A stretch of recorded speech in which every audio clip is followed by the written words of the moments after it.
Maaaring sabihin niyo ba, well, Pastor, things are doing bad.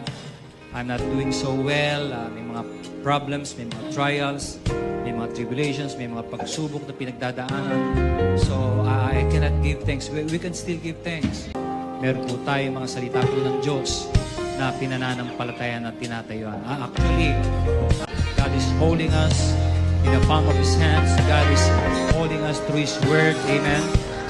And we believe that all things will work together for our good. Kahit po yung mga negative things, negative circumstances, mga trials and testings, we believe that God will turn it around for our good. Amen? Because our God is a good God. We believe in the faithfulness, the goodness of God. Yun po ang pananampalataya. Faith is trusting the love of God. Faith is trusting the goodness of God. Faith is trusting the faithfulness of God. Faith is trusting that no matter what is going on, what is happening around us, we believe that God is a good God.